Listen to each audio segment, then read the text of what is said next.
കഴിഞ്ഞ 2 മാസമായി ചെറുതോണി ടൗൺ കേന്ദ്രീകരിച്ച് കൗമാരക്കാരും യുവാക്കളും ഉൾപ്പെടുന്ന ഒരു സംഘം ലഹരിയുടെ സ്വാധീനത്തിൽ ആക്രമണങ്ങൾ, അസാമൂഹിക പ്രവർത്തനങ്ങൾ, ഭീഷണിപ്പെടുത്തൽ തുടങ്ങിയ പ്രവർത്തനങ്ങൾ വ്യാപകമായിരിക്കുകയാണെന്ന് നിവേദനത്തിൽ ചൂണ്ടിക്കാട്ടുന്നു.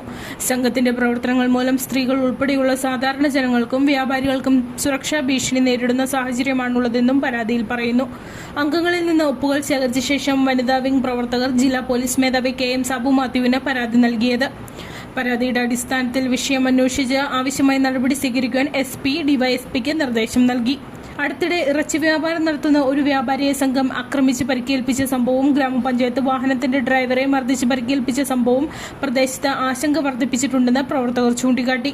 ഇതിനു പുറമെ സംഘങ്ങൾ തമ്മിലുണ്ടായ ഏറ്റുമുട്ടലിൽ ഒരാൾക്ക് പരിക്കേറ്റ ഇടുക്കി മെഡിക്കൽ കോളേജ് ആശുപത്രിയിൽ ചികിത്സ തേടേണ്ടി വന്ന സംഭവവും കഴിഞ്ഞ മാസമാണ് റിപ്പോർട്ട് ചെയ്തത്. ചെറുതോണി ടൗണിലെ വിവിധ ഭാഗങ്ങൾ കേന്ദ്രീകരിച്ചാണ് സംഘം പ്രവർത്തിക്കുന്നതെന്നും വഴിയാത്രക്കാരെ അസഭ്യം പറയുക, സ്ത്രീകൾക്ക് നേരെ മോശമാംഗ്യം കാണിക്കുക, പൊതുസ്ഥലങ്ങളിൽ ഭീതിയുണ്ടാക്കുന്ന രീതിയിൽ പെരുമാറുക തുടങ്ങിയ പരാതികൾ നിരന്തരം ഉയരുന്നതായും നിവേദനത്തിൽ പറയുന്നു. സംഘത്തിന്റെ പ്രവർത്തനങ്ങളെക്കുറിച്ചും അവർക്കുള്ളതായി പറയപ്പെടുന്ന വിവിധ ബന്ധങ്ങളെക്കുറിച്ചും സമഗ്രമായ അന്വേഷണം നടത്തണമെന്നും പൊതുജന സുരക്ഷ ഉറപ്പാക്കുന്നതിനായി ടൗണിലും ആളൊഴിഞ്ഞ പ്രദേശങ്ങളിലും പോലീസ് പെട്രോളിംഗും മാഫിയ പരിശോധനയും ശക്തമാക്കണമെന്നും വനിതാ വിംഗ് ആവശ്യപ്പെട്ടു. കൂടാതെ കുറ്റകൃത്യങ്ങൾക്ക് സാധ്യതയുള്ള മേഖലകളിൽ നിരന്തര നിരീക്ഷണം ഏർപ്പെടുത്തി ലഹരി ഗുണ്ടാ സംഘങ്ങളുടെ പ്രവർത്തനങ്ങൾക്ക് അറുതി വരുത്തുവാൻ അടിയന്തര നടപടി സ്വീകരിക്കണമെന്നും ആവശ്യപ്പെട്ടതായി വനിതാ wing unit president Agnes baby പറഞ്ഞു. പൂർണ്ണമായിട്ടും നിർമ്മാർജ്ജനം ചെയ്തേ പറ്റൂ, അല്ലെങ്കിൽ ഒത്തിരി കുട്ടികളുടെ ഭാവി അവതളത്തിലാകുന്നുണ്ട്.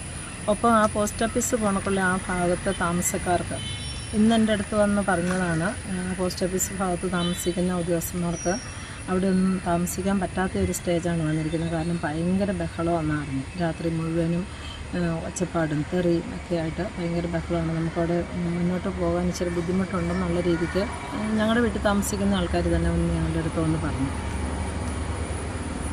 ഇവരൊരു ആക്രമണ മനോഭാവത്തോടെയല്ലേ ഇപ്പോൾ പെരുമാറുന്നത്? അതെ, ആക്രമണ മനോഭാവത്തോടെ ആർക്കും പ്രതികരിക്കാൻ പറ്റാത്ത ഒരു സാഹചര്യമാണ് ഇപ്പോൾ വന്നിരിക്കുന്നത്. കാരണം എന്താണെന്ന് വെച്ചാൽ ആരെങ്കിലും പ്രതികരിച്ചു കഴിഞ്ഞ് കഴിഞ്ഞാൽ അവർ കത്തിയും മാരകായുധങ്ങളുമായിട്ട് പുറത്തേക്ക് ചാടുന്ന ഒരു രംഗമാണ് ഇപ്പോൾ കാണുന്നത്. അപ്പോൾ ആരും അത് കാരണം പേടിച്ചിട്ട് പ്രതികരിക്കാതിരിക്കുന്നൊരു രംഗമാണ് ഇപ്പോൾ കണ്ടുകൊണ്ടിരിക്കുന്നത്.